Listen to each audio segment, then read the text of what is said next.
Every generation thinks the one before them was backward. But here's what's crazy. Future humans won't just think we were ignorant or silly.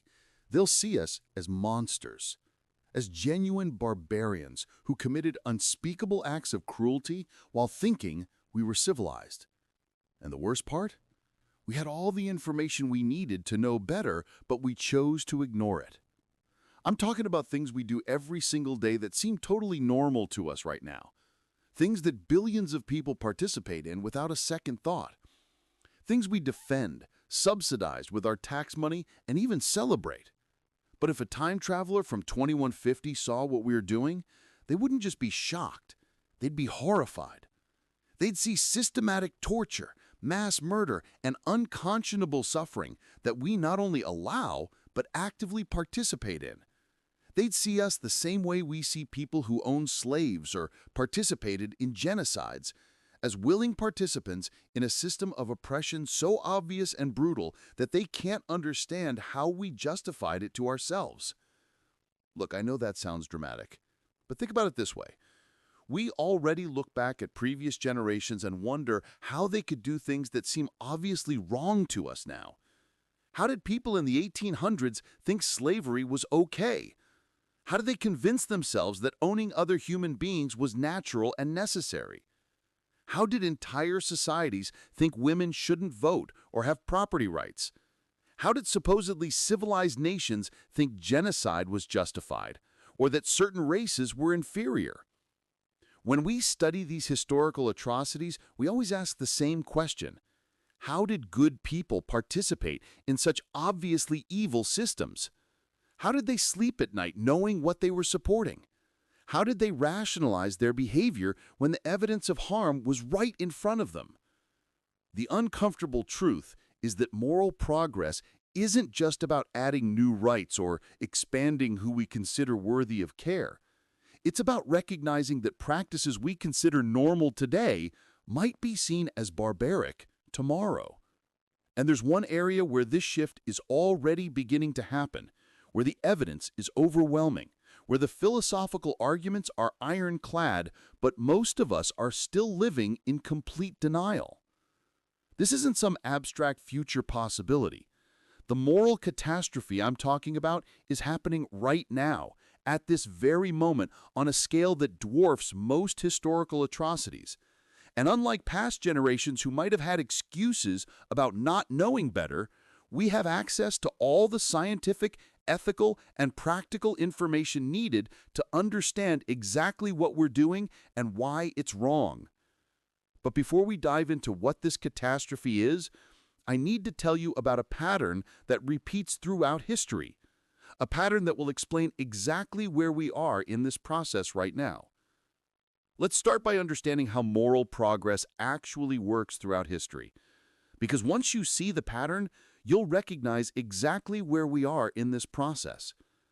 Picture moral progress like a slowly expanding circle of light in a dark room. At first, only a tiny area is illuminated, just the people closest to us, our immediate family or tribe. But gradually the light spreads outward, revealing more and more beings who deserve our moral consideration. This expansion follows the same pattern every single time. First, there's always a group of beings who are suffering tremendously, but that suffering is either completely invisible to most people or justified by the dominant culture through various rationalization mechanisms. The suffering victims have no voice in the political system, no way to advocate for themselves, and no power to change their situation. They're completely dependent on others recognizing their moral worth and acting on their behalf. Then, a small number of people start pointing out that this suffering is wrong and unnecessary. They're usually mocked, dismissed, called extremists, or even persecuted for their views. The dominant culture treats them like they're crazy radicals who don't understand how the world really works. Think about the abolitionists in the 1700s who said slavery was wrong. People called them unrealistic dreamers who didn't understand economics.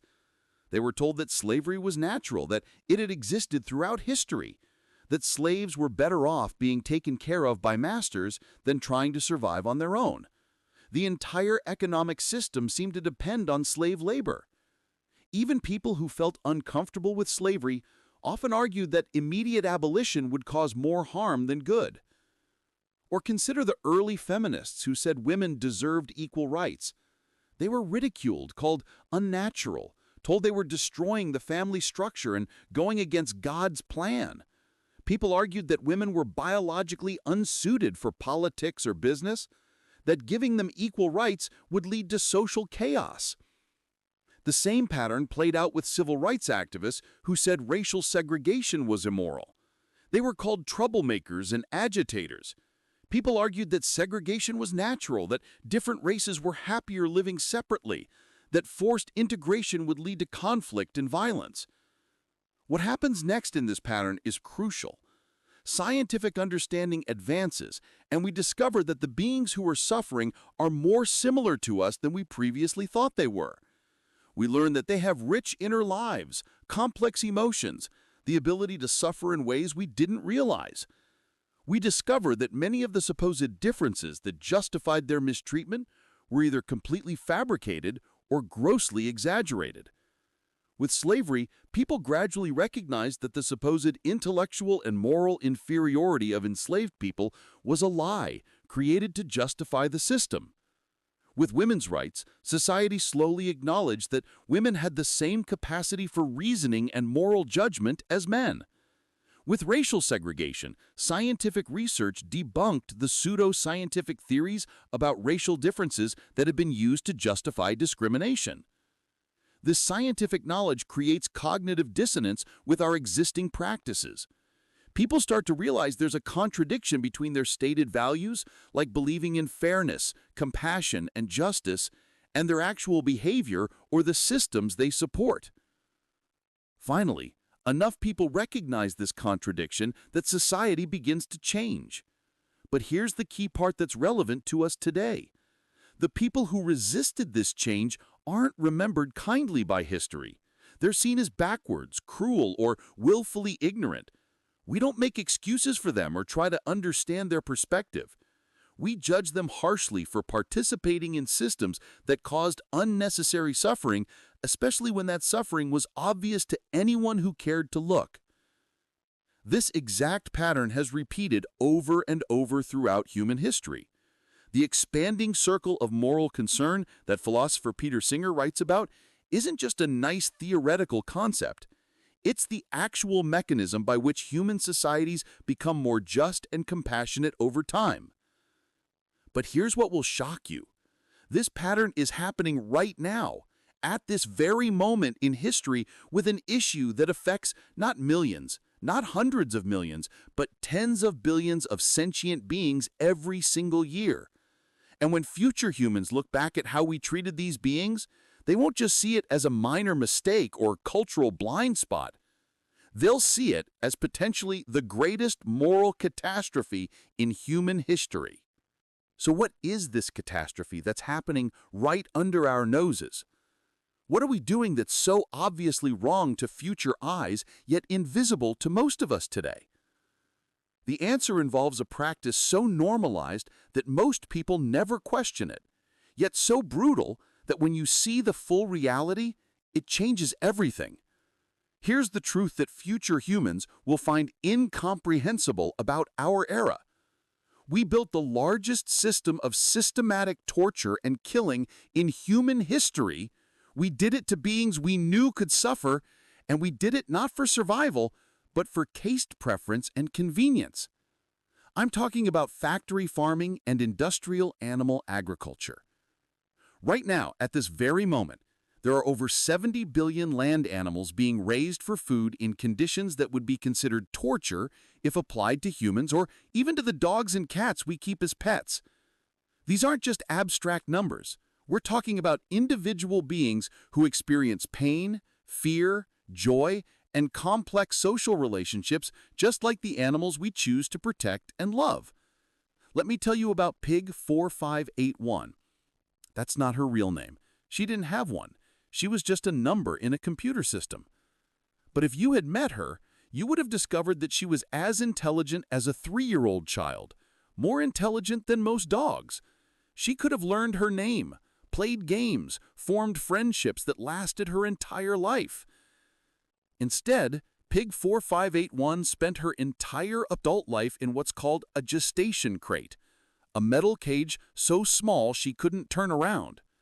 For 2 years, she lived in a space barely larger than her own body. She couldn't walk, couldn't lie down comfortably, couldn't engage in any natural behaviors. She was literally treated like a meat-producing machine rather than a sentient being. When she was forcibly impregnated, and yes, that's the accurate term for what happens in artificial insemination, she gave birth in a slightly larger cage, where she still couldn't turn around. After just 3 weeks with her babies, and when in nature piglets stay with their mothers for months, they were taken away. She cried out for them for days. This happened 4 times in her short life. 4 times she was This happened 4 times in her short life. 4 times she was impregnated, gave birth, and had her babies taken away while she was still calling for them.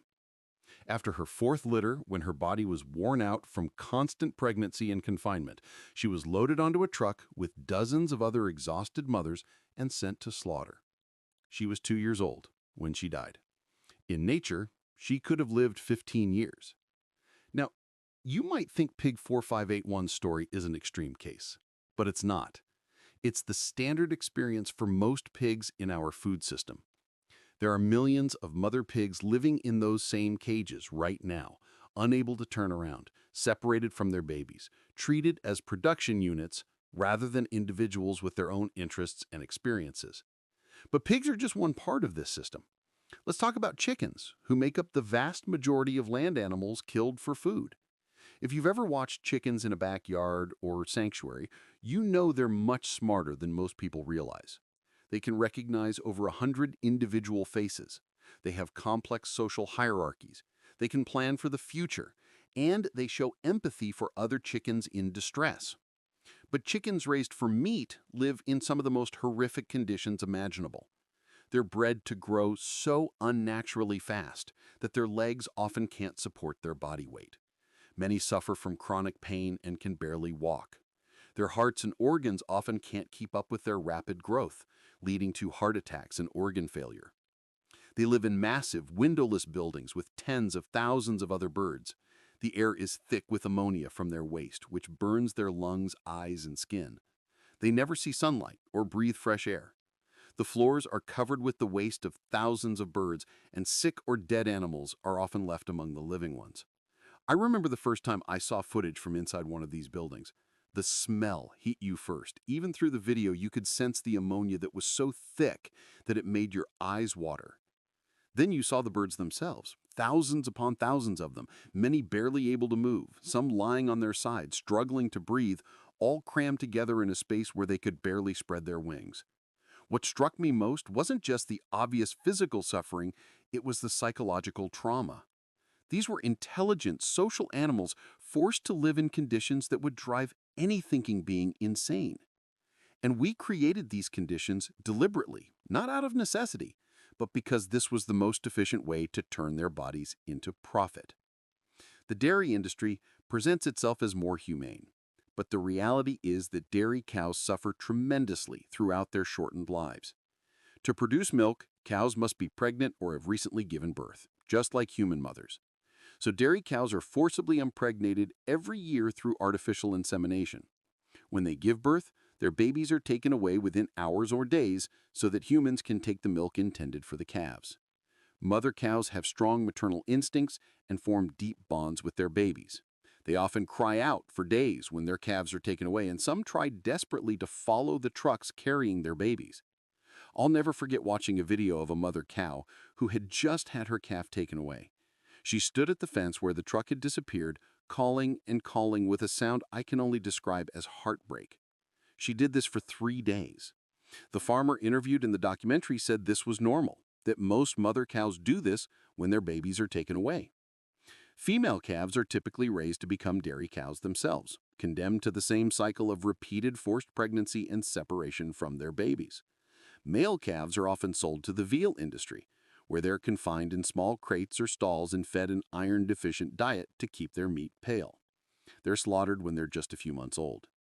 The scale of all this suffering is almost incomprehensible. Every year, over 70 billion land animals go through these systems. That's about 9 animals for every human on the planet. If you include fish and other sea animals, the number is in the hundreds of billions or trillions. But here's what makes this especially barbaric from a future perspective. We don't need to do any of this. Unlike past moral catastrophes where people might have genuinely believed there was no alternative, we have abundant plant-based foods that can provide all the nutrition humans need. We have the agricultural technology to produce enough plant foods to feed everyone on the planet using far less land, water, and resources than animal agriculture requires. We're not torturing and killing these animals for survival, we're doing it for taste preference, convenience, and tradition. Future humans will see this the way we see someone who owned slaves, not because they needed the labor to survive, but because they preferred the lifestyle that slave labor provided. But wait, if the suffering is so obvious and the alternatives are so readily available, why do billions of good people continue participating in this system? The answer involves one of the most sophisticated psychological manipulation campaigns in human history, designed to make us forget that what we're eating was once someone who wanted to live. Now, some of you might be thinking that my comparisons to human suffering are unfair because animals aren't as complex or aware as humans. I used to think the same thing. Growing up, I believed what most people believe, that animals are somehow fundamentally different from us in ways that justified treating them completely differently. But this belief becomes harder to maintain every year as scientific research reveals more about animal consciousness, intelligence, and emotional complexity. And I have to be honest with you, learning this research changed my life in ways I didn't expect. In 2012, a group of prominent neuroscientists from around the world gathered at Cambridge University to review decades of research on animal consciousness. What they concluded was revolutionary. They signed something called the Cambridge Declaration on Consciousness, stating that non-human animals, including mammals, birds, and even some fish and octopuses, possess consciousness and awareness to a significant degree. This wasn't based on speculation or anthropomorphism, it was based on hard neuroscientific evidence. The declaration stated that the neurological structures associated with consciousness in humans are also present in many other animals. The neocortex, which was once thought to be necessary for consciousness, isn't actually required. Birds, for example, have different brain structures but show many signs of complex cognition and awareness. Let me give you some specific examples that will blow your mind. Studies have shown that pigs can learn to play video games using joysticks with their snouts. They can use mirrors to find hidden food, showing self-awareness. They show empathy for other pigs in distress. When one pig is in pain, other pigs show signs of stress and try to comfort them. They have long-term memories and can recognize human faces years after meeting them. But here's what really got to me. Pigs show optimism and pessimism based on their living conditions. Pigs in enriched environments with space to roam and explore are more likely to approach ambiguous situations with curiosity and hope. Pigs in barren, confined environments approach the same situations with fear and expectation of negative outcomes. They literally develop depression and anxiety from their living conditions, just like humans do. Chickens have been shown to have self-control. They can delay gratification for better rewards. They understand that objects continue to exist even when hidden from view, a cognitive ability that human children don't develop until they're several months old. They have complex social relationships and can recognize hierarchies with over 100 individuals. Cows form close friendships that can last their entire lives. They have been observed grieving for deceased friends, showing excitement when reunited after separation, and displaying what can only be described as joy when they're released from confinement into open pastures. They have excellent memories and can hold grudges against humans or other cows who have treated them badly. Even fish, which many people think of as simple creatures, have been shown to use tools, recognize individual humans, and show cultural transmission of behaviors from one generation to the next. Some species of fish show signs of self-recognition in mirrors and can navigate complex mazes. But perhaps most important is the research on pain perception in animals. For many years, there was debate about whether animals experience pain the way humans do, or if they just show reflexive responses to harmful stimuli. That debate is over. Neurological research has shown that the brain structures associated with pain in humans are present in most vertebrate animals. Animals produce the same stress hormones and neurotransmitters that humans produce when experiencing pain. They show behavioral signs of pain that are remarkably similar to human responses. They withdraw from painful stimuli. They learn to avoid situations that have caused pain in the past, and they seek out pain relief when it's available. Animals also show signs of psychological distress and trauma that parallel human responses. Animals in intensive confinement develop what can only be called mental illness, repetitive self-destructive behaviors that have no function except as coping mechanisms for extreme stress. Pigs in factory farms bite at the bars of their cages until their mouths are bloody. Dairy cows separated from their calves sometimes stop eating and show signs of depression. Chickens in battery cages peck at themselves until they create wounds. These behaviors are so common that the industry has developed ways to prevent them, not by improving conditions, but by physically altering the animals through tail docking, beak trimming, and other mutilations. The evidence for animal sentience isn't just neurological, it's evolutionary. The capacity to suffer exists because it serves an important survival function. Pain and fear motivate animals to avoid dangerous situations and protect themselves from harm. Joy and pleasure motivate them to seek out beneficial experiences like food, social contact, and safe environments. If animals couldn't actually experience suffering, there would be no evolutionary reason for them to show all the neurological, hormonal, and behavioral responses that we associate with pain and distress. The fact that these systems are so similar across many different species suggests that subjective experience is a fundamental feature of complex nervous systems, not something unique to humans. This research forced me to confront an uncomfortable truth. The only reason we debate animal sentience when it comes to farm animals is because acknowledging their capacity for suffering makes it much harder to justify what we do to them. It's motivated reasoning. We start with the conclusion we want, that it's okay to use animals for food, and then look for arguments to support it, rather than following the evidence wherever it leads. So, if the scientific evidence for animal sentience is so overwhelming, and if we already recognize this in our treatment of dogs and cats, why do we completely ignore it when it comes to farm animals? The answer involves a scale of suffering so massive that it challenges our basic understanding of moral catastrophe. To understand why future humans will see us as barbarians, we need to grasp the sheer scale of what we're doing and put it in historical context. And I have to warn you, these numbers are going to be hard to process. Every single year, we kill over 70 billion land animals for food. That's about 9 animals for every human on the planet. If you include fish and other sea animals, the number reaches into the trillions. These aren't quick, painless deaths. They're the culmination of lives filled with confinement, deprivation, and suffering. Let me put this in perspective using the worst atrocities in human history. All human deaths from war in the entire 20th century, including both world wars, every genocide, every conflict, totaled around 100 million people. We kill more land animals for food in just 36 hours than all the humans who died in wars throughout the entire 20th century. The Holocaust, which we correctly identify as one of history's greatest moral catastrophes, resulted in the deaths of approximately 6 million Jewish people and millions of others over several years. We kill that many land animals for food every few hours. But numbers this large become abstract. Let me make it more concrete. Imagine you're standing at the gate of a factory farm. Every second, about 2,200 land animals are killed for food somewhere in the world.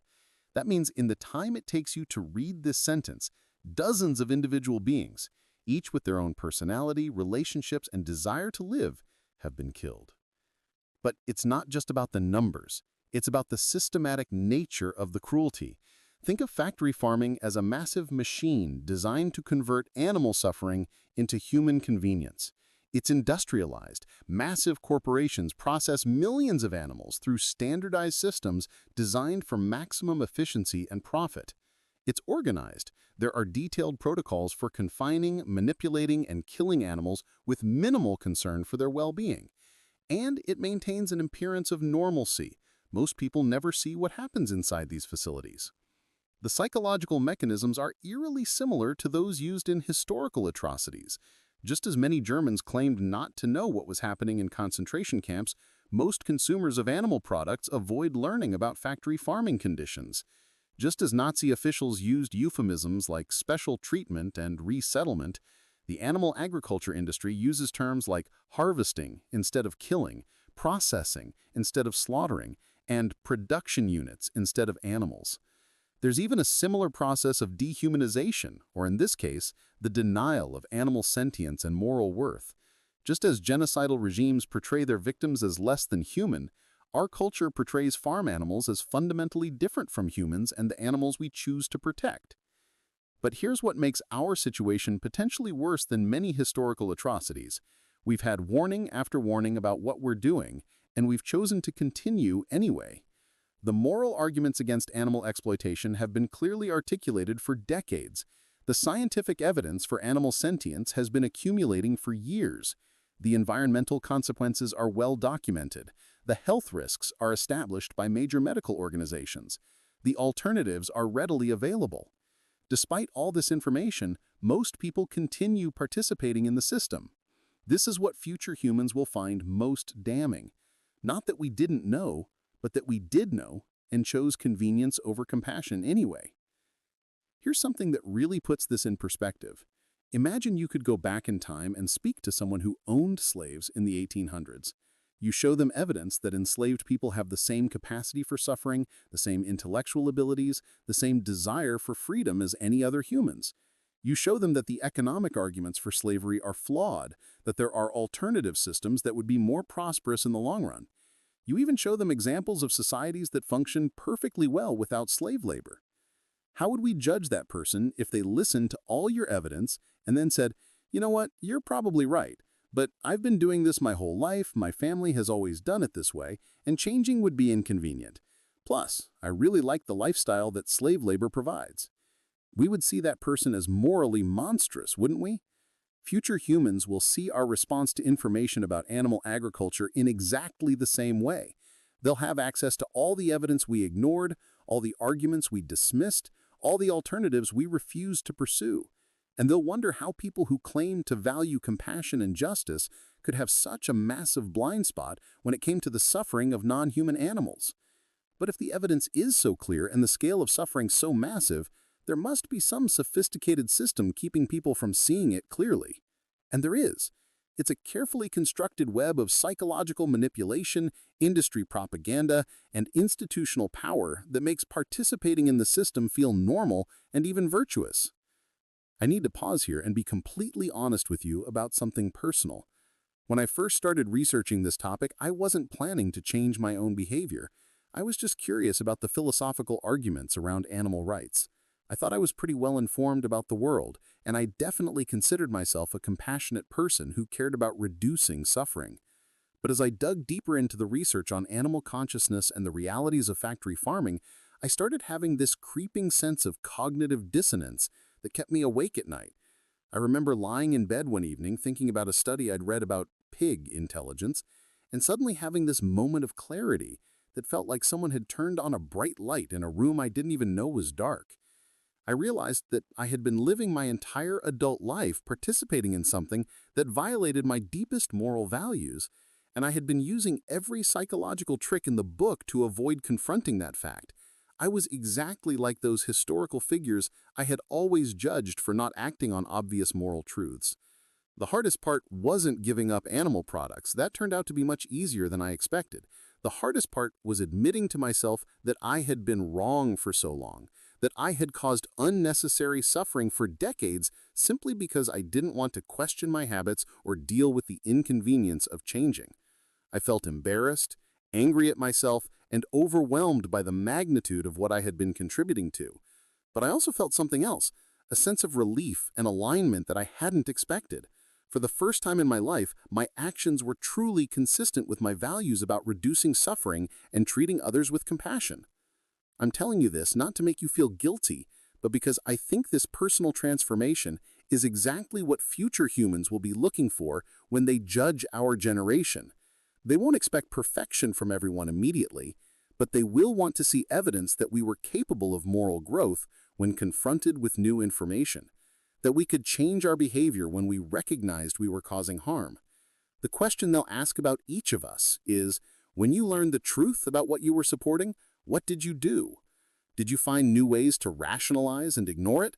Or did you have the moral courage to align your actions with your values, even when it was uncomfortable? This personal transformation process is exactly what makes factory farming different from historical atrocities, because unlike slavery or genocide, this is something every individual can stop participating in immediately. But the industry has created sophisticated systems to make sure most people never go through that awakening. What will make our actions seem most inexcusable to future humans is that we had alternatives readily available. We just chose not to pursue them seriously or adopt them widely. It's like we were standing in front of an open door marked "End Unnecessary Suffering" and instead chose to keep walking down the hallway marked "Convenient Tradition." Let me tell you about a company called Perfect Day. In 2020, they figured out how to produce real milk proteins using precision fermentation. Basically, they programmed microorganisms to produce the exact same proteins found in cow's milk, but without any cows involved. The end product was molecularly identical to dairy milk, with the same taste, texture, and nutritional profile. This wasn't some inferior substitute that required people to compromise on what they wanted. It was the exact same product, just produced without confining, impregnating, or killing any animals. It used 91% less land, 96% less water, and produced 65% fewer greenhouse gas emissions than conventional dairy. But instead of massively scaling this technology that could eliminate dairy cow suffering while giving consumers exactly what they wanted, the industry fought against it. Traditional dairy companies lobbied to prevent these products from being called milk, even though they were chemically identical to animal milk. Regulatory approval was slow and expensive. Consumer adoption was limited because most people never heard about these innovations. Future humans will look at this and wonder, if you had technology that could provide the same products without any suffering, why wouldn't you immediately transition to it? Why would you actively work to prevent its adoption? The same thing happened with plant-based meat alternatives. Companies like Beyond Meat and Impossible Foods created burgers that even devoted meat eaters struggled to distinguish from beef. These products became available in major grocery stores and restaurant chains. They provided the same taste experience that people wanted, while eliminating animal suffering and significantly reducing environmental impact. But most people continued buying conventional animal products even when plant-based alternatives were sitting right next to them on the shelf, often at similar prices. Future humans will find this baffling. It's like continuing to use a typewriter when computers are readily available, except the stakes were billions of lives instead of just convenience. The technology for cellular agriculture was perhaps the most promising of all. Multiple companies successfully produced real chicken, beef, and fish meat grown from animal cells in laboratories. This wasn't plant-based alternatives trying to mimic animal products. This was actual animal tissue, grown without raising or killing any animals. Singapore became the first country to approve the sale of cell-cultured chicken in 2020. The product was identical to conventional chicken because it was made from the same cells. It just didn't require confining and killing chickens to produce it. One chicken could theoretically provide enough cells to produce thousands of pounds of meat without ever being harmed. But instead of recognizing this as a revolutionary solution to one of humanity's greatest moral problems, most governments were slow to approve these products. The conventional animal agriculture industry fought against them through lobbying and marketing campaigns designed to create consumer suspicion. Investment in these technologies was modest compared to their potential impact. Future humans will compare this to how we might view a society that continued burning coal for electricity after solar panels were invented, or continued using horses for transportation after automobiles were developed. We had breakthrough technologies that could solve massive problems, but we barely supported their development and deployment. Even more frustrating is that we had examples of rapid technological adoption when there was sufficient motivation. Smartphones went from being expensive niche products to being used by billions of people worldwide in just less than a decade. Social media platforms gained hundreds of millions of users in just a few years. When people wanted new technology, it could spread incredibly quickly. But technologies that could eliminate animal suffering took much longer to gain acceptance, despite being functionally equivalent or superior to what they were replacing. This revealed something uncomfortable about our priorities as a society. We could rapidly adopt technologies that provided entertainment or convenience, but we were slow to embrace technologies that could reduce suffering. The plant-based food industry also faced systematic disadvantages that reveal how our economic system was structured to perpetuate harmful practices. Animal agriculture received billions in government subsidies, making animal products artificially cheap. Plant-based alternatives received minimal government support and often cost more as a result. If the true costs of animal agriculture had been reflected in prices, including environmental cleanup, healthcare costs from diet-related diseases, and antibiotic resistance from factory farming, plant-based alternatives would have been much more economically attractive. But instead, taxpayers were forced to subsidize practices that many would have found morally objectionable if they had witnessed them directly. Future humans will see this as a massive market failure, enabled by political corruption. The same people who claimed to oppose animal cruelty were using their tax money to subsidize it, while making more ethical alternatives more expensive and less accessible. So if the alternatives were available and the economic incentives could have been aligned to support them, why didn't this transition happen faster? The answer involves a sophisticated campaign by powerful industries to manipulate public opinion and suppress information that might threaten their profits. Future humans will be struck by how we systematically ignored or marginalized the voices that were trying to warn us about the moral catastrophe we were perpetuating. It's like we put our fingers in our ears and hummed loudly whenever someone tried to tell us our house was on fire. Philosophers like Peter Singer were making clear, logical arguments about animal sentience and ethics as early as 1975 with his book Animal Liberation. The arguments weren't abstract or theoretical. They were based on concrete facts about animal suffering and clear moral principles that most people already accepted when applied to humans. Singer's argument was elegantly simple. If a being can suffer, that suffering matters morally, regardless of what species the being belongs to. A pig's interest in avoiding pain deserves the same consideration as a human child's interest in avoiding pain.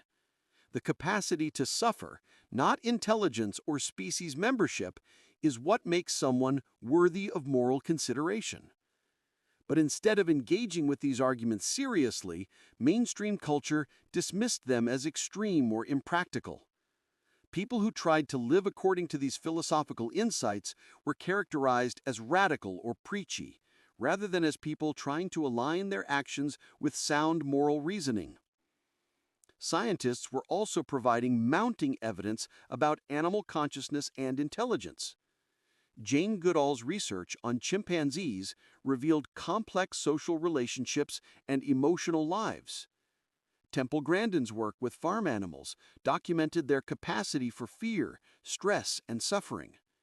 Ethologists were publishing studies showing tool use, problem-solving abilities, and emotional responses in species traditionally considered unintelligent. But this scientific evidence was often ignored or downplayed when it conflicted with existing economic interests. Research that might have made it harder to justify animal agriculture received less funding and attention than research that supported existing industries. Here's a story that perfectly illustrates how these voices were marginalized. In the 1990s, a veterinarian named Dr. Temple Grandin became famous for designing more humane slaughter systems. She was autistic and claimed to think like animals, which gave her insights into how to reduce their stress during the killing process. The industry embraced Dr. Grandin because her work allowed them to claim they were improving animal welfare while maintaining the fundamental system of exploitation. She became the acceptable face of animal agriculture reform, someone who criticized the worst abuses while endorsing the overall system. But the people who questioned whether we should be killing these animals at all were still marginalized as extremists. The industry was happy to discuss making slaughter slightly less traumatic, but not to consider whether slaughter was necessary in the first place. Undercover investigators. She was autistic and claimed to think like animals, which gave her insights into how to reduce their stress during the killing process. The industry embraced Dr. Grandin because her work allowed them to claim they were improving animal welfare while maintaining the fundamental system of exploitation. She became the acceptable face of animal agriculture reform, someone who criticized the worst abuses while endorsing the overall system. But the people who questioned whether we should be killing these animals at all were still marginalized as extremists. The industry was happy to discuss making slaughter slightly less traumatic, but not to consider whether slaughter was necessary in the first place. Undercover investigators risked their safety and freedom to document conditions in factory farms, producing video evidence of systematic cruelty that should have sparked major reforms. But instead of addressing the problems these investigations revealed, the industry fought to criminalize the investigations themselves.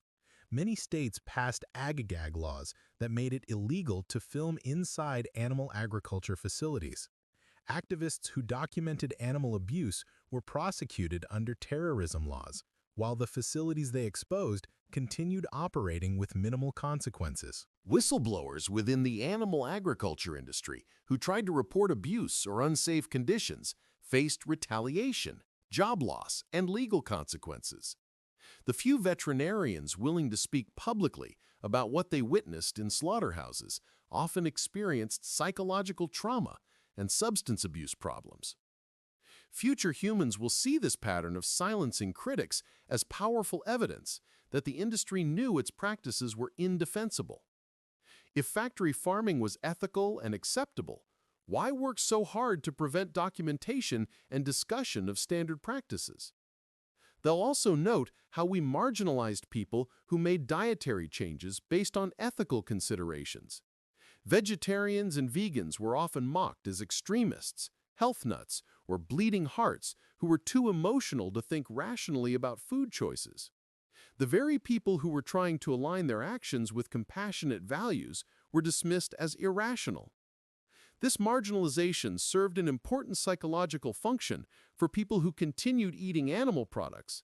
It allowed them to dismiss ethical arguments without engaging with them seriously. If vegans were just emotional extremists, then their arguments didn't need to be considered by rational, moderate people. Future humans will recognize this as a classic defense mechanism used throughout history to avoid confronting moral problems. The abolitionists were dismissed as radical troublemakers. The suffragettes were ridiculed as hysterical women. The civil rights activists were branded as dangerous agitators. In each case, marginalizing the messengers allowed the dominant culture to ignore their message. But even with all this suppression of information and marginalization of critics, some voices managed to break through and change minds. There's one story in particular that reveals just how powerful these suppressed truths could be when people were finally forced to confront them. Future humans will study how powerful economic and political interests maintained the system of animal agriculture despite growing awareness of its problems. And they'll see striking parallels to how other harmful industries have fought moral progress throughout history. Animal agriculture was a massive global industry worth hundreds of billions of dollars annually. Like the tobacco industry fighting health regulations or the fossil fuel industry fighting climate action, these companies had enormous resources to protect their profits through political influence and public relations campaigns. They spent millions on lobbying to prevent regulations that would improve animal welfare, require transparency in their operations, or reduce their environmental impact. They funded politicians who opposed animal protection laws and supported policies that benefited animal agriculture, such as subsidies, tax breaks, and exemptions from environmental regulations. Here's a perfect example of how this system worked. In 2008, California passed Proposition 12, which banned the most extreme forms of confinement for farm animals. The measure passed with 60% voter support, showing that when people were directly asked about animal welfare, they supported reforms. But the animal agriculture industry immediately went to work undermining this democratic decision. They funded lawsuits challenging the law. They lobbied for federal legislation that would override state animal welfare laws. They spent millions on advertising campaigns designed to convince people that animal welfare reforms would raise food prices and hurt farmers. Most insidiously, they funded research and front groups designed to create doubt about the negative impacts of animal agriculture. Just as tobacco companies funded studies questioning the link between smoking and cancer, animal agriculture companies funded research questioning their environmental impact or the capacity of animals to suffer. They created organizations with official-sounding names like the Center for Consumer Freedom that appeared to be independent research institutions, but were actually funded by industry to produce favorable findings. These groups published studies that contradicted the scientific consensus on issues like climate change, animal welfare, and human health. The industry also used a sophisticated public relations strategy to maintain social acceptance of their practices. They promoted images of happy animals on family farms, even though over 99% of animal products came from industrial facilities.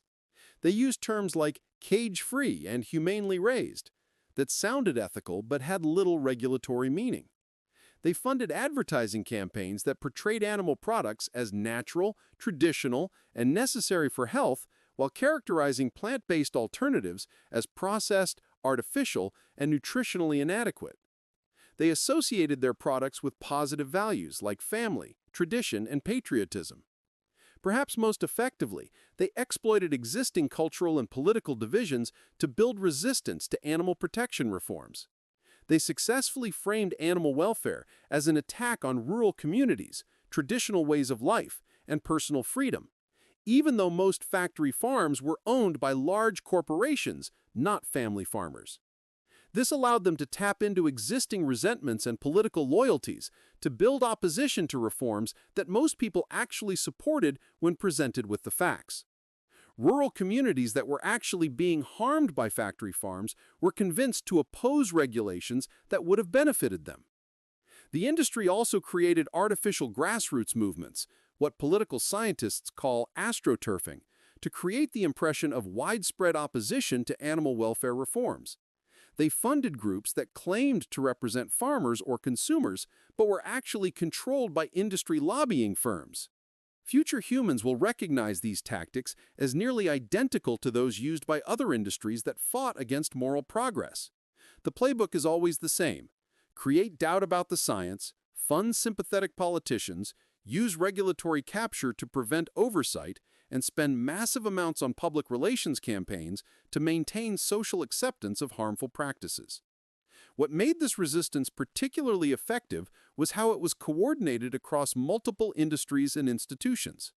Animal agriculture companies worked closely with pharmaceutical companies that sold antibiotics to factory farms, chemical companies that produced pesticides for feed crops, and financial institutions that provided loans for industrial animal operations. This created a powerful coalition of interests that could mobilize enormous resources to resist change. When animal welfare advocates tried to reform one aspect of the system, they found themselves fighting not just animal agriculture companies, but entire networks of related industries. But even with all this powerful resistance, cracks were beginning to show in the system. Some of the most unexpected voices were starting to question whether this enormous machine of suffering could really be justified in the 21st century. Future humans will document the early signs of change that were visible during our era, and they'll wonder why it took so long for these developments to gain momentum when the moral case was so clear. The changes were happening faster than most people realized. Plant-based meat sales were growing at 45% annually in some markets. Major food companies like Tyson, Cargill, and Nestle, traditionally associated with animal agriculture, were investing billions of dollars in developing plant-based and cellular agriculture products. This wasn't just a niche market for vegans anymore. Market research showed that over 90% of people buying plant-based meat alternatives were meat eaters who were reducing their animal product consumption for health, environmental, or ethical reasons. The primary barrier to adoption wasn't taste or nutrition, it was habit and familiarity. Some of the world's largest restaurant chains were rapidly expanding their plant-based options. McDonald's tested plant-based burgers in multiple markets. KFC introduced plant-based chicken in hundreds of locations. Burger King's Impossible Whopper became one of their most successful product launches in years. But perhaps most significantly, younger generations were driving these changes at an accelerating pace. Z generation was choosing plant-based options at rates 3 times higher than older generations. Many young people were making the connection between their values about animal welfare and environmental protection and their food choices in ways that previous generations had not.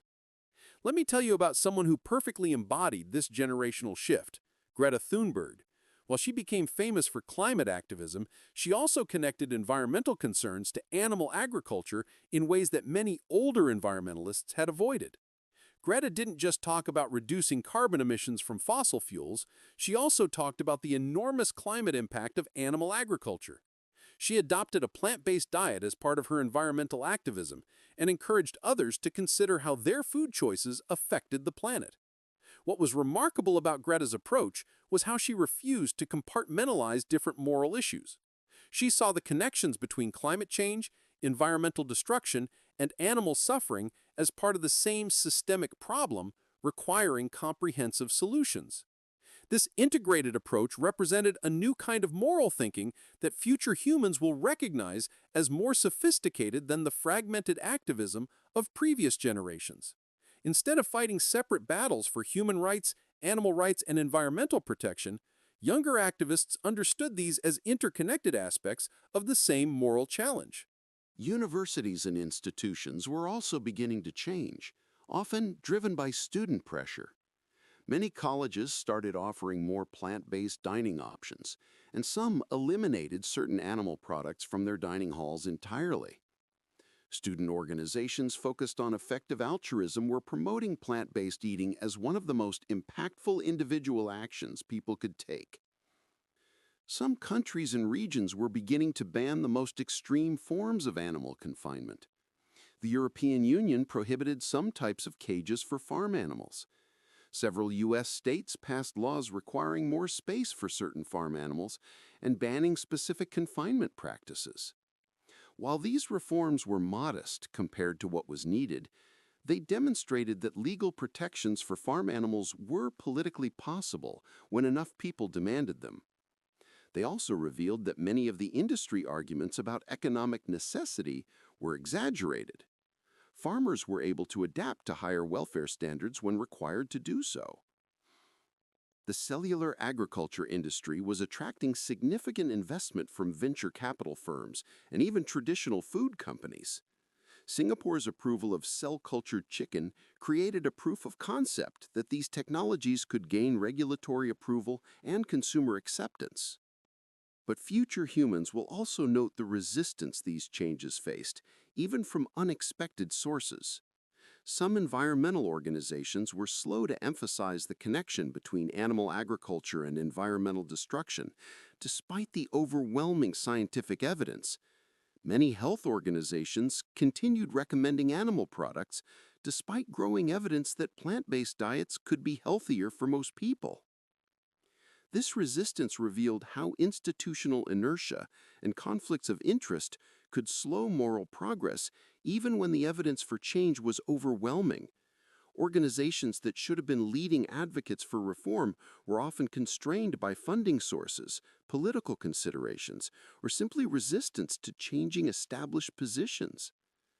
Future humans will study the people who overcame these barriers and made personal changes during this period as moral pioneers who recognized a great injustice and took action to address it, even when it was socially difficult or inconvenient. These early changes were promising, but they were happening against the backdrop of one of the most sophisticated psychological manipulation systems ever created. A system designed to make people forget that their food choices had moral consequences at all. Future humans will be fascinated by the elaborate psychological system we created to allow people to participate in animal exploitation while maintaining their self-image as good, compassionate individuals. It was like a carefully constructed magic trick that made suffering invisible and transformed victims into products. The first part of this system was physical invisibility. Slaughterhouses and factory farms were deliberately located away from residential areas where people wouldn't see, hear, or smell what was happening. The industry fought hard to prevent any visual documentation of their standard practices, not because these practices were illegal, but because seeing them would make it much harder for people to continue supporting them. Think about this. If you're proud of what you're doing, you want people to see it. If you have to hide what you're doing, that's usually because you know it's wrong. The fact that the animal agriculture industry worked so hard to prevent transparency was an implicit acknowledgement that their practices were morally indefensible. But physical invisibility wasn't enough. They also needed psychological invisibility. This involved a sophisticated campaign to disconnect the products people bought from the animals who died to create them. Animal products were packaged to remove all visual reminders of their animal origins. Meat was presented as clean, uniform pieces without heads, feet, or other body parts that might trigger empathy. Dairy products were marketed with images of happy cows in green pastures, even though most dairy came from industrial operations where cows never saw grass. The language used to describe these practices was carefully sanitized. They said harvesting instead of killing, processing instead of slaughtering, production units instead of animals. This euphemistic language served the same psychological function as euphemisms used by other morally questionable institutions throughout history. But perhaps the most sophisticated part of the system was how it exploited our natural tendency to trust authority and follow social norms. Most people assumed that if something was legal, widely practiced, and endorsed by government dietary guidelines, it must be ethical and necessary. Government agencies like the USDA, which were supposed to provide objective nutritional guidance, had massive conflicts of interest because they also promoted agricultural products. Their dietary recommendations emphasized animal products even when scientific evidence suggested plant-based diets were healthier and more environmentally sustainable. Medical professionals who people trusted to provide health advice often received minimal nutrition education in medical school, and their continuing education was frequently funded by industry groups. Many doctors continued recommending animal products based on outdated information, even as research increasingly showed the health benefits of plant-based diets. The system also exploited our psychological tendency to diffuse responsibility in group situations. Since everyone else was eating animal products, no individual felt personally responsible for the collective harm. People told themselves that one person changing wouldn't make a difference, ignoring the basic mathematical reality that large-scale changes are always composed of individual decisions. Cultural and family traditions created additional psychological barriers to change. Food choices were tied to identity, belonging, and childhood memories in ways that felt like they were immune to rational analysis. Questioning what you ate felt like questioning who you were and where you came from. The industry reinforced these psychological barriers through marketing campaigns that associated animal products with positive values like family, tradition, masculinity, and patriotism. They funded research that questioned the health benefits of plant-based diets and the environmental impact of animal agriculture, creating enough doubt to allow people to continue their existing habits. They also created the illusion of ethical choice through labels like free-range, grass-fed, and humanely raised that made people feel better about their purchases without requiring any meaningful changes in how animals were treated. These labels allowed people to feel like they were making ethical choices while continuing to participate in systems of exploitation. Perhaps most insidiously, the system taught people to see concern for animals as emotional weakness rather than moral strength. People who changed their diets based on ethical considerations were portrayed as overly sentimental, unrealistic, or extremist. This discouraged moral reasoning about food choices and reinforced the idea that the status quo was rational while change was emotional. The system was so effective that most people never consciously decided to participate in animal exploitation. They simply inherited these practices from their culture and never questioned them. By the time they were old enough to make independent moral decisions, their food habits were already deeply ingrained and supported by numerous psychological and social reinforcements. Future humans will recognize this as one of the most successful propaganda campaigns in human history, a system that convinced billions of good people to participate in practices they would have found abhorrent if they had seen them clearly. They'll study it as an example of how sophisticated psychological manipulation can maintain harmful systems even in societies that claim to value truth, transparency, and ethical reasoning. But even the most sophisticated psychological systems have cracks, and sometimes a single moment of clarity can shatter years of conditioning.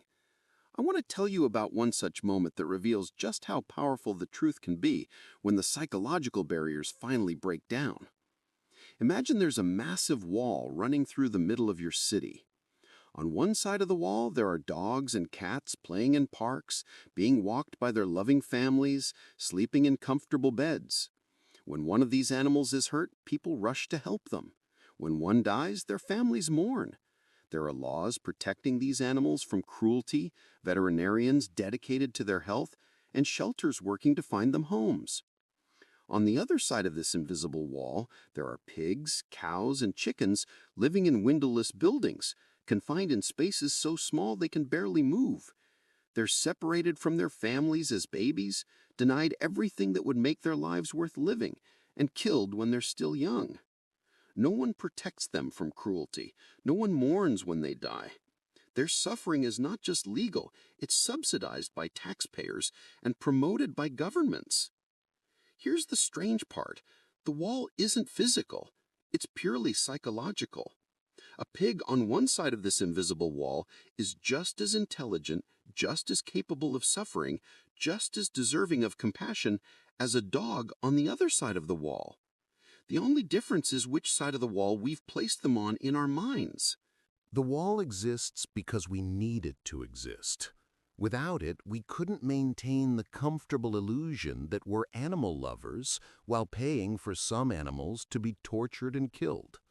The wall lets us pet our dogs with one hand while eating a bacon sandwich with the other, never seeing the contradiction. This invisible wall runs through every grocery store, separating the pet food aisle, where we spend billions making sure our companion animals get the best nutrition, from the meat department, where we buy the bodies of animals who were just as intelligent and loving as our pets. It runs through our language. We have pets who are family members with names and personalities, and livestock who are production units with numbers. We euthanize sick pets to end their suffering, but we slaughter healthy farm animals for our convenience. The wall even runs through our emotions. We feel grief when our dog dies, but we feel nothing when we eat a hamburger made from a cow who wanted to live just as much as our dog does. We're outraged by stories of dog fighting, but we fund an industry that confines animals in conditions that would be torture for dogs. Future humans will see this invisible wall as one of the strangest features of our psychology. They'll wonder how we could have such clear moral vision when looking at animals on one side of the wall, and such complete moral blindness when looking at animals on the other side of the wall. They'll realize that this wall wasn't natural or inevitable, it was constructed and maintained through deliberate effort. The animal agriculture industry spent billions building and reinforcing this wall, because without it, their business model would have been impossible. But walls, even invisible ones, can be torn down. And when they are, people often wonder how they ever seemed solid in the first place. The question is whether we'll tear down this wall ourselves or wait for future generations to do it for us while judging us for how long we kept it standing. The most remarkable thing about this invisible wall is that some people manage to see through it completely, while others never notice it exists. The difference between these two groups reveals something profound about human moral psychology. Future humans will study how different cultures and regions responded to the moral challenge of animal agriculture, and they'll be struck by the enormous variation in how quickly different societies recognized and addressed these issues. Some cultures had philosophical and religious traditions that should have made the transition away from animal exploitation easier. Buddhism emphasizes nonviolence toward all sentient beings. Hinduism has strong traditions of vegetarianism and respect for animal life. Jainism goes so far as to avoid harming insects. But future humans will note the tragic irony that even in countries influenced by these traditions, factory farming often expanded rapidly as economic development accelerated. India, despite its Hindu and Jain traditions of nonviolence, became one of the world's largest producers of dairy and one of the fastest-growing meat markets. This revealed something disturbing about how economic development often led to moral regression disguised as progress. Traditional cultures that had lived in relative harmony with animals for thousands of years abandoned these practices in favor of Western-style industrial agriculture when they became wealthy enough to afford it. The pattern repeated across many different cultures and regions. Traditional diets based primarily on grains, legumes, and vegetables were abandoned in favor of Western-style diets high in animal products. Meat consumption became a symbol of prosperity and modernization, even in cultures that had previously seen it as unnecessary or harmful. Religious institutions' responses to factory farming also revealed the gap between stated principles and actual practice. Many religious leaders preached about compassion, stewardship, and caring for the vulnerable, while remaining silent about one of the largest sources of systematic suffering in the world. Some progressive religious voices did speak out. The Dalai Lama, for example, while not fully vegetarian himself, encouraged Buddhists to reduce their meat consumption and spoke about the suffering of animals in industrial agriculture. Some Christian denominations developed teachings about creation care that included concern for farm animal welfare. But many religious institutions that claimed their core mission was reducing suffering remained remarkably quiet about factory farming. Some even actively supported the industry, blessing new facilities and opposing welfare reforms in the name of supporting rural communities. Future humans will be particularly critical of religious institutions that claimed their core mission was reducing suffering, while ignoring one of the most massive sources of systematic suffering in history. They'll compare this to how many religious institutions were slow to oppose slavery, segregation, and other historical moral catastrophes. International organizations and global government structures also failed to address these issues systematically.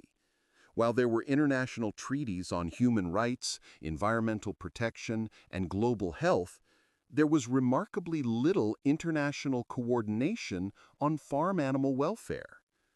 The United Nations occasionally addressed animal welfare in the context of environmental sustainability or food security, but there was no systematic international effort to address the moral catastrophe of factory farming. The World Trade Organization actually worked against animal welfare reforms by treating them as trade barriers rather than legitimate moral concerns. Different economic systems showed similar patterns of animal exploitation when they had the resources to engage in it. Both capitalist and socialist countries built large-scale industrial animal agriculture systems when they became wealthy enough to do so. The problem wasn't specific to any particular economic system, but reflected deeper issues with how human societies made moral trade-offs when powerful economic interests were at stake.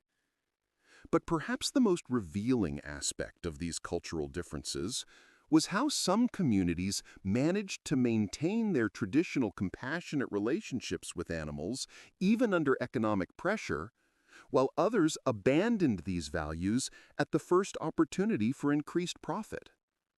Future humans will be mystified by how we had revolutionary technologies that could have eliminated animal suffering while providing the same products consumers wanted, but we barely pursued or supported these innovations. Let me tell you about a company called Memphis Meats, which later became Upside Foods. In 2016, they produced the world's first lab-grown meatball. It cost $18,000 per pound to produce, but it proved that real meat could be grown from animal cells without raising or killing any animals. One chicken could theoretically provide enough cells to produce thousands of pounds of meat with the animal never being harmed. The chicken would live a normal life while its cells were used to feed thousands of people. It was like having a renewable source of meat that never required killing anyone. Future humans will wonder why this technology, which could have solved one of humanity's greatest moral problems while satisfying even the most devoted meat eaters, didn't receive massive government and private investment. The total investment in cellular agriculture from 2016 to 2021 globally was about $2.8 billion, less than many countries spent on military equipment in a single year. Compare this to how society rapidly adopted other technologies when there was sufficient motivation. The Internet went from a research project to a global communication system in about 2 decades. Smartphones went from expensive niche products to being used by billions of people worldwide in less than a decade. When people wanted new technology, it could scale incredibly quickly. But technologies that could eliminate animal suffering faced systematic resistance from established industries and received minimal government support despite their enormous benefits. The conventional animal agriculture industry used their political influence to slow regulatory approval, restrict how these products could be marketed, and create consumer suspicion through fear-mongering campaigns. In the United States, some states passed laws prohibiting cellular agriculture products from being called meat, even though they were biologically identical to conventional meat. It was like prohibiting electric cars from being called cars because they threatened the gasoline industry. The slow adoption of these technologies revealed deeper problems with how our society evaluated innovation. We could rapidly scale technologies that provided entertainment, convenience, or profit, but we were slow to embrace technologies that could reduce suffering or environmental impact. Silicon Valley venture capitalists who claimed to want to make the world a better place were often more interested in funding the latest social media app or video game than in supporting technologies that could eliminate factory farming. The same investors who poured billions into cryptocurrencies and virtual reality provided relatively modest funding for cellular agriculture. This misallocation of innovative resources will seem tragic to future humans. They'll know that we had the scientific knowledge and technical capabilities to eliminate one of history's greatest sources of suffering, but we chose to focus our technological genius on less important problems. They'll compare it to how we might view a society that had the technology to cure cancer, but chose to spend most of its research budget on developing better entertainment systems instead. The resistance to these breakthrough technologies reveals something profound about how entrenched interests can slow moral progress, even when the solutions are obvious and technically feasible. But there's one more aspect of our era that future humans will find most damning of all. Future humans dealing with the long-term environmental consequences of our choices will judge us most harshly of all for continuing animal agriculture despite knowing its enormous environmental impact. They'll be living with the consequences of decisions we made when we still had time to change course. Climate change, which was already becoming apparent during our era, will likely be even more severe in their time. They'll know that animal agriculture was responsible for approximately 14.5% of global greenhouse gas emissions, according to conservative United Nations estimates, more than the entire transportation sector combined. But the true climate impact was likely much higher when the full life cycle was considered.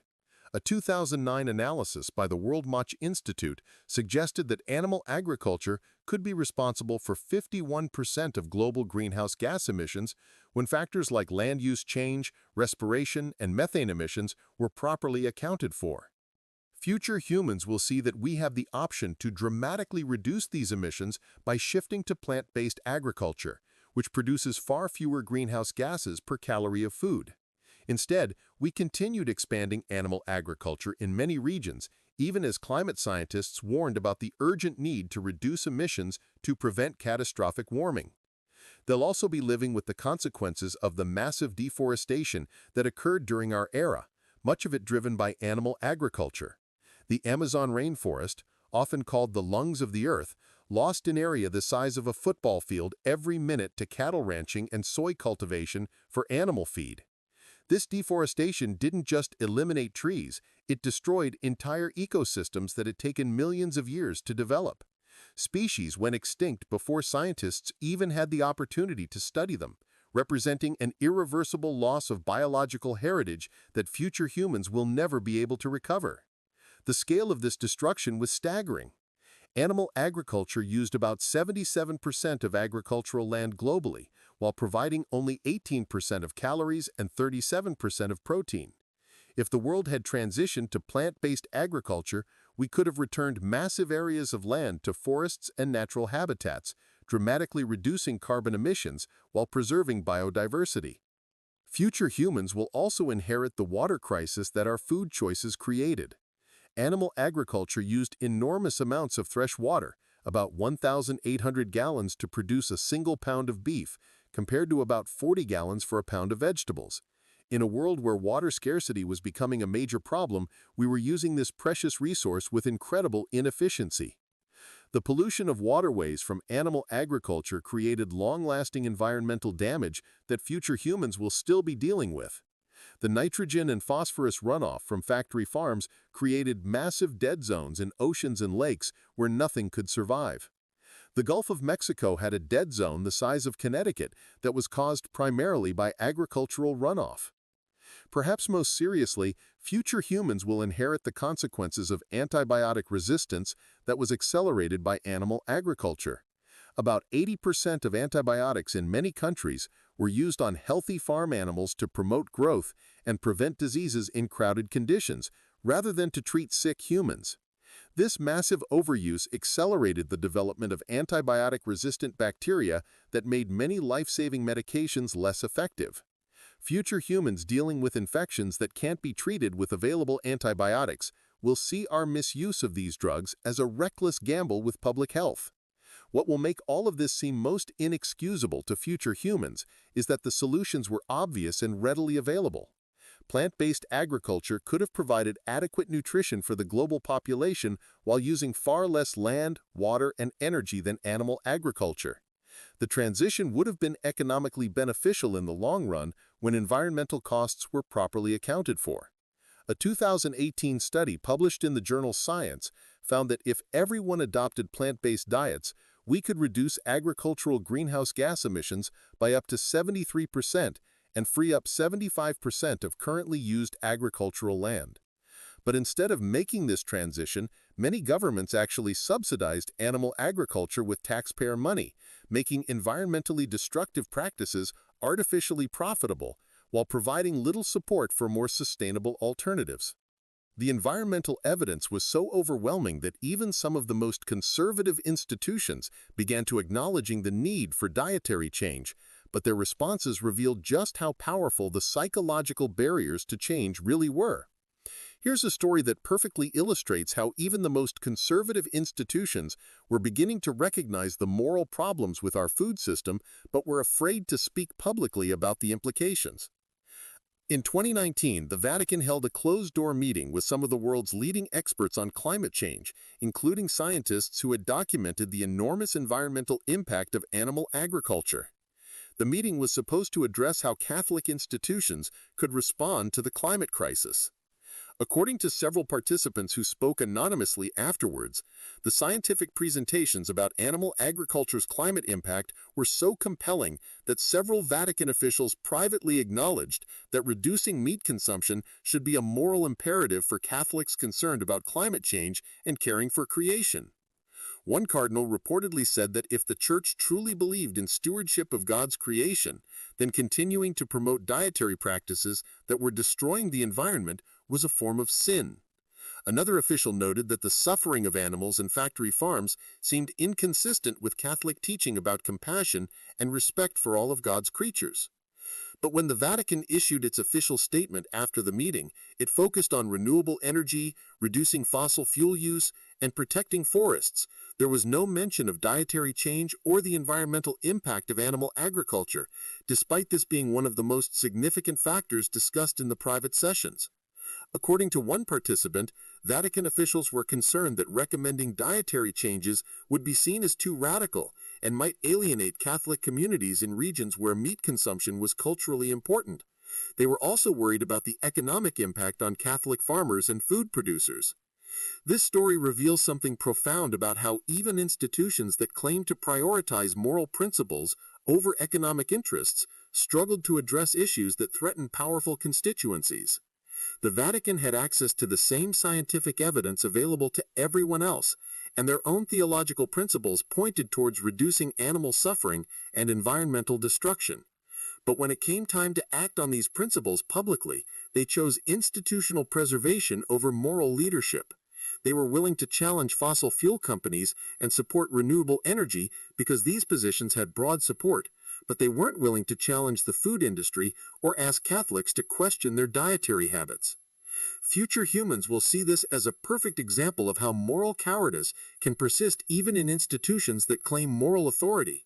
They'll recognize the pattern from other historical moments when religious and moral leaders knew what was right, but were afraid to act on that knowledge because it might be inconvenient or unpopular. This pattern of private acknowledgement but public silence wasn't limited to religious institutions. It was happening throughout society, creating a strange situation where many leaders privately understood the problems with our food system but felt unable to speak about them publicly. Future humans with access to advanced medical knowledge will be astounded by how we continued promoting and consuming foods that we knew were harmful to human health, simply because changing would have threatened powerful economic interests. The World Health Organization classified processed meats as Group 1 carcinogens in 2015, the same category as tobacco, asbestos, and plutonium. This meant there was sufficient evidence that these products caused cancer in humans.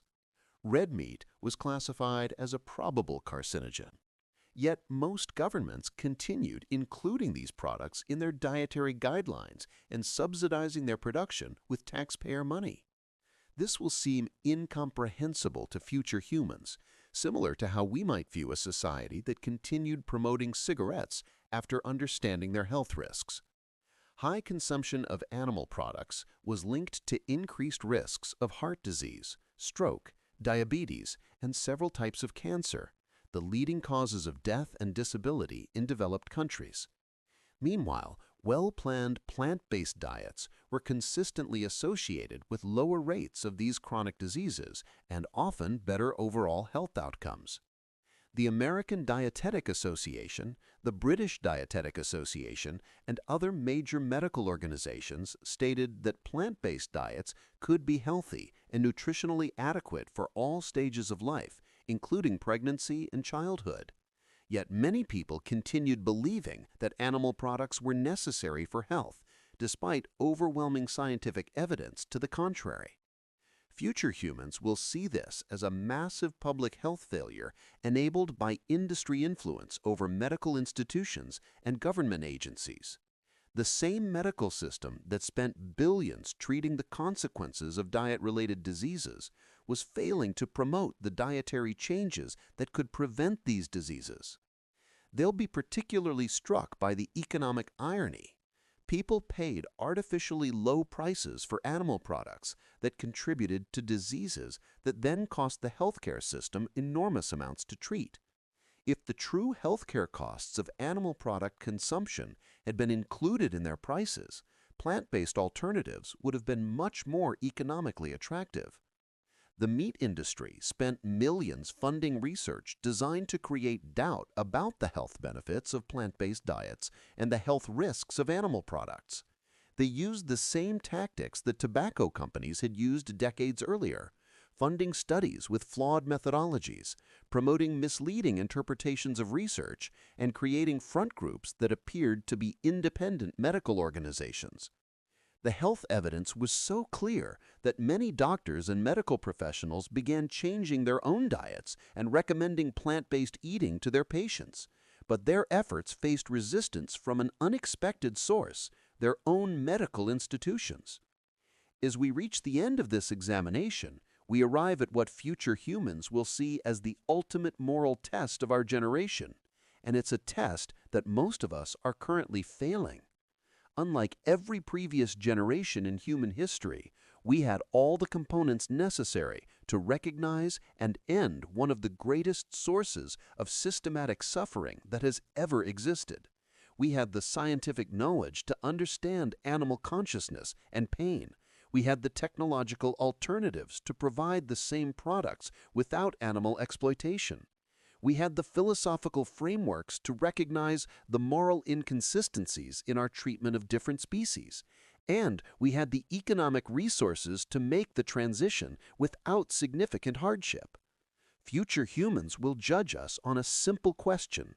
When presented with overwhelming evidence that our daily choices were causing unnecessary suffering on an enormous scale, and when given practical alternatives that could eliminate that suffering, what did we do? For most people today, the honest answer is we found new ways to avoid thinking about it. We perfected the art of cognitive dissonance, holding contradictory beliefs simultaneously without examining the tension between them. We claimed to love animals while paying for them to be tortured and killed. We said we cared about the environment while funding one of its most destructive industries. We worried about our health while eating foods that medical organizations had classified as carcinogenic.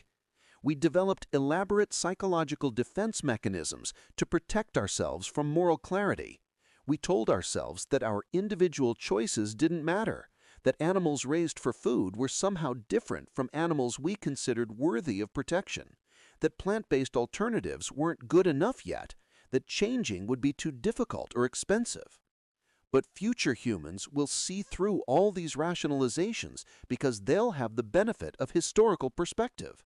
They'll recognize these excuses as identical to those used by people throughout history who participated in systems of oppression while convincing themselves they were good people. They'll know that we had examples of rapid social change when there was sufficient motivation. Within just a few decades, smoking went from being socially acceptable and even promoted by doctors to being recognized as a public health crisis. Same-sex marriage went from being illegal everywhere to being accepted in most developed countries within a generation. When societies decided to change, they could do so remarkably quickly, but that required acknowledging that change was necessary and committing to making it happen, even when it was uncomfortable or inconvenient. Future humans will see our era as a moment of profound moral testing because we were the first generation with the knowledge, technology, and resources to create a food system based on compassion rather than exploitation. We could have ended the systematic torture and killing of billions of sentient beings while actually improving human health, environmental sustainability, and global food security. But instead of rising to this challenge, most of us chose the path of least resistance. We continued habits we inherited from previous generations, even after learning they caused tremendous harm. We prioritized temporary convenience over preventing massive suffering. We chose familiar pleasures over moral consistency. This choice reveals something profound about human moral psychology that future humans will study carefully. They'll want to understand how people who claimed to value compassion, justice, and reducing suffering could have such a massive blind spot when it came to the consequences of their daily food choices. They'll recognize that we weren't uniquely evil or exceptionally cruel compared to previous generations. In fact, in many ways, we were more morally sophisticated than our ancestors. We had expanded our circle of moral concern to include people of different races, genders, sexual orientations, and nationalities. We had international human rights laws, environmental protection movements, and widespread recognition that causing unnecessary suffering was wrong. But we stopped expanding that circle just short of including the animals whose suffering we directly caused and financially supported. We drew an arbitrary line that included dogs and cats but excluded pigs and cows, despite knowing that the capacity for suffering was essentially identical across these species.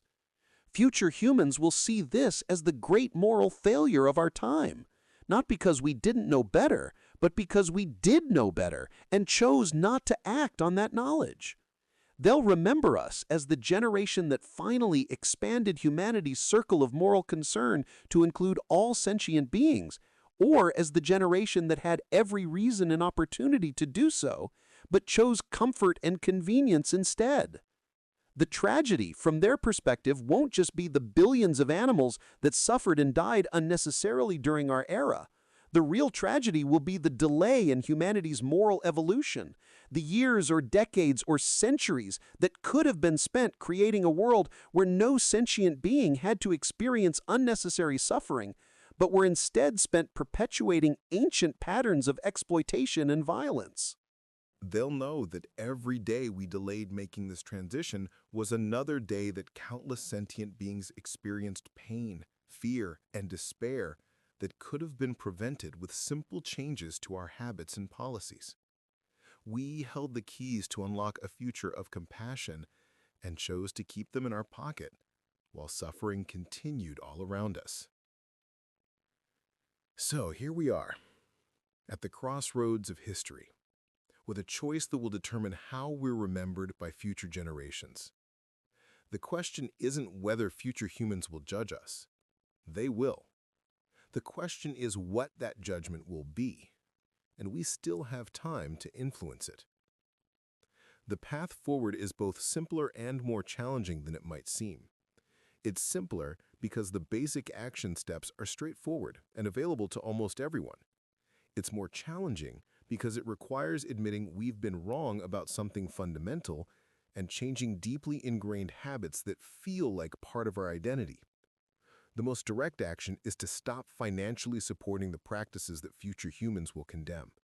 This means choosing plant-based alternatives to animal products whenever they're available.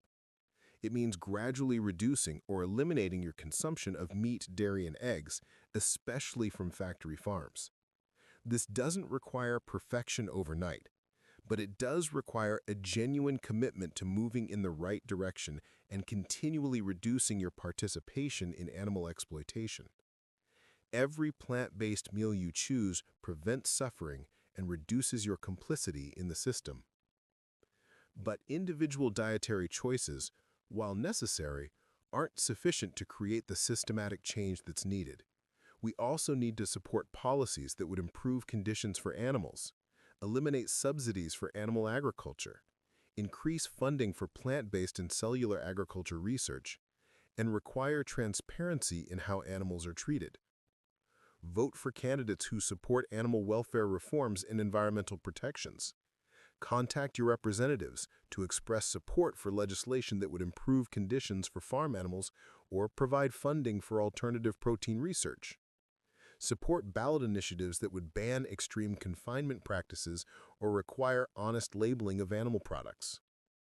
We need to be honest about the reality of our current food system, instead of relying on comforting myths about humane animal agriculture. The vast majority of animal products come from industrial operations, regardless of how they're marketed. Even the most humane systems involve killing beings who don't want to die for products that aren't necessary for human health or survival. We need to support the development and adoption of alternatives that can make this transition easier for everyone. Invest or buy from companies developing plant-based and cellular agriculture technologies. Try new products and share them with friends and family.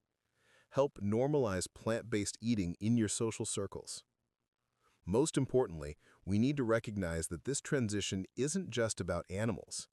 It's about what kind of species we want to be and what kind of world we want to create for future generations. The choice to reduce or eliminate animal products from our diets is a choice to align our actions with our stated values of compassion, justice, and minimizing harm. It's a choice to take responsibility for the consequences of our decisions rather than hiding behind willful ignorance or diffusion of responsibility. It's a choice to be part of humanity's expanding circle of moral concern rather than clinging to outdated patterns of exploitation. It's a choice to help our species evolve toward greater wisdom and compassion rather than remaining stuck in cycles of violence and harm. I started this video by telling you that future humans will call us barbarians. But that judgment isn't set in stone. We can still choose to be remembered as the generation that recognized a great moral wrong and worked to correct it, rather than the generation that knew better but chose convenience over compassion. The window for making this choice without being condemned by history is closing, but it hasn't closed yet. Every day we delay makes the eventual reckoning more severe, but every step we take toward a more compassionate food system brings us closer to being the ancestors future humans will thank rather than condemn. The animals suffering in factory farms right now can't wait for us to feel ready. The environment being destroyed by animal agriculture can't wait for perfect solutions. Future generations who will inherit the consequences of our choices can't wait for us to overcome our psychological resistance to change. We have the knowledge, the alternatives, and the moral framework necessary to begin this transformation today. All we need is the courage to act on what we already know is right. The choice is ours, but future humans are watching, and they're forming their judgment based on what we do right now, today, with the information and options we currently have available. The question they'll ask about each of us is simple. When you learned the truth about what you were supporting, what did you do? Did you find new ways to rationalize and ignore it? Or did you have the moral courage to change even when it was uncomfortable? That question is still waiting for your answer.